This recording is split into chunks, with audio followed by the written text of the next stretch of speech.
नमस्ते फ्रेंड्स, आप सभी का वेलकम।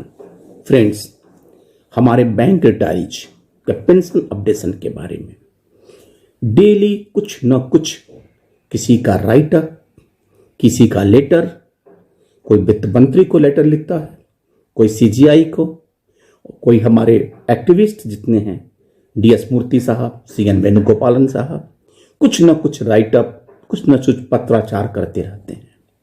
लेकिन एक्चुअली पेंशनधारी यानी हमारे जो रिटायरीज हैं वो आशा और निराशा के बीच में लटके हुए हैं।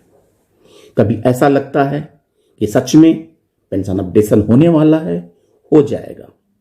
कभी लगता है कि नहीं, केवल कोरी बातें हैं, केवल यूट्यूब के वीडियोस पे अथवा AIBPRC, AIBROWA के पत्रों में, और जब यूबीयू का कोई पत्र आता है तो उससे घोर निराशा छा जाती है।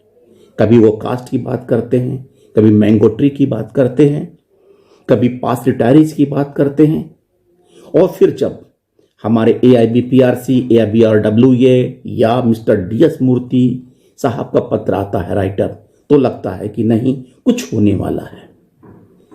7 जनवरी का जो डेट था SBI पेंशनर के लिए, उसमें एक डिसीजन हुआ, लेकिन पेंशन अपडेशन के बारे में कमेटी का कोई ऐसा कुछ खास रिपोर्ट भी नहीं था। और आगे क्या हुआ, MC सिंगला केस कोर्ट में, सुप्रीम कोर्ट में चल रहा है।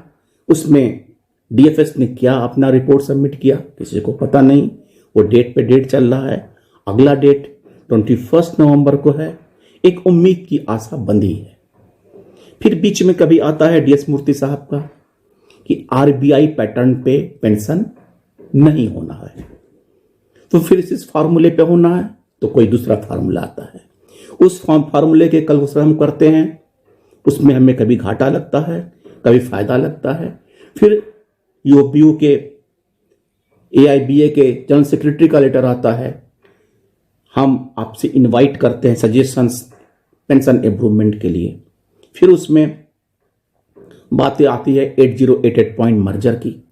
फिर हम कैलकुलेशन करते हैं, फिर हमको लगता है हमें फायदा या नुकसान नहीं हो रहा। कुल मिला के रिटायरीज की स्थिति डोल ड्रम की तरह है। आशा और निराशाओं के बीच में हम घूम रहे हैं, लेकिन वाकई हमारे लिए कुछ हो रहा है या नहीं हो रहा है। DFS, ministry of finance, finance secretary, finance minister चुप। केवल बातें यूट्यूब पे, केवल बातें, केवल लोगों के राइटअप से।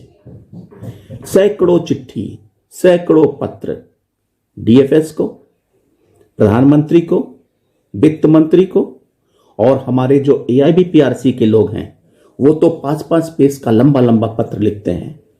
फिर उसके बाद एक जयंत शुक्ला साहब है, वो भी लिखते हैं। लेकिन कुल मिला के इसका रिजल्ट क्या है?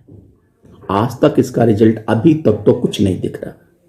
क्या होगा नहीं पता। हाँ, ये जरूर हमारे कानों में चर्चा चलती रहती है कि कुछ न कुछ होगा। अभी 15 नवंबर को AIBPRC ने एक पत्र लिखा, dear, urgent necessity for intervention of government of India to ensure implementation of Regulation 35(1) of BEPR 1995 by notifying updation formula as done in case of RBI। और इस पत्र को उन्होंने Vivek Joshi IS secretary DFS को लिखा, और ये सेक्शन 35 और सेक्शन 56, फिर आता है एक सेक्शन 11। इन सेक्शनों ने, जो कि जिसकी यूनियन की उपज हो, पेंशनों का जीना हराम कर दिया है। 35 होना हुआ, हमारे गले का फंदा हो गया। कौन किस तरह से इंटरप्रेट कर रहा है? मांगने वाले कहते हैं दे दो, हमारे हक में है। न देने वाले कहते हैं 35(1) बेकार है, उसमें कुछ नहीं लिखा है। और इस पत्र जो AIBPRC ने लिखा है 5 पेज का है, मैं पढ़ नहीं सकता हूं। मैं आपको लिंक दे रहा हूं, आप देखिए। लास्ट में समरी में बताता हूं क्या लिखा है। To sum up, we seek the protection from the ministry of finance, government of India against any possible attempt to dilute or discharge the RBI formula of updation of pension because the bank employee pension regulation are framed on the pattern of RBI.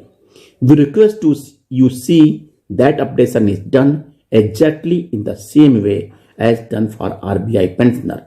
By way of direction from the ministry, there is no scope for any negotiation as we are asking for implementation of pension regulation 35(1) as per the formulae done in RBI.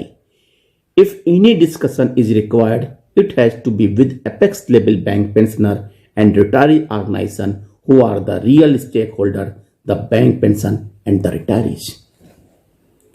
Family pension हो गया uniform rate से, D neutralisation 100% D neutralisation हो गया, SBI pensioner का 40 to 50% हो गया। अब कभी कभी हमें लगता है, हमें भी ड्रीम आती है कि तो कभी कभी लगता है कि क्या अगले बार जब ईओबीयू मीटिंग के लिए जाएगी तो हो सकता है कोई मिनट साइन कर दे जिसमें आ जाए कि बैंकर्स का पेंशन अपडेशन हो गया। क्या इतना ये ड्रीम सच हो सकता है? अभी तो कह नहीं सकते, लेकिन ये जरूर है कि इन आशाओं निराशाओं के बीच में हम झूल रहे हैं और हमारी स्थिति असमंजस की स्थिति बनी हुई है। आशा करते हैं तो मन खुश होता है, निराशा होता है तो मन कुंठित होता है। लगता है कि सबको सुनने वाले हैं, लेकिन बैंक पेंशनर की व्यथा को सुनने वाला कोई नहीं है, और खासकर से वो हमारे हमदर्द जो ईओबीयू के लीडर्स हैं, जिसके बैंकिंग इंडस्ट्री का जिम्मा जिन्होंने लिया है। रिटायरी एसोसिएशन के बारे में कुछ कहना उचित नहीं होगा, क्योंकि उनके तो नेगोशिएशन पावर या बार्गेनिंग पावर की क्षमता ही नहीं है। सो फ्रेंड्स, ये व्यथा वीडियो बनाने के लिए नहीं है, केवल अपनी बात आप तक पहुंचाने के लिए है। शायद इस प्लेटफॉर्म के अलावा मेरी बात आप तक नहीं पहुंच सकती है। यदि इस बारे में मैं गलत हूं तो मुझे माफ़ करिएगा। थैंक यू, नमस्कार।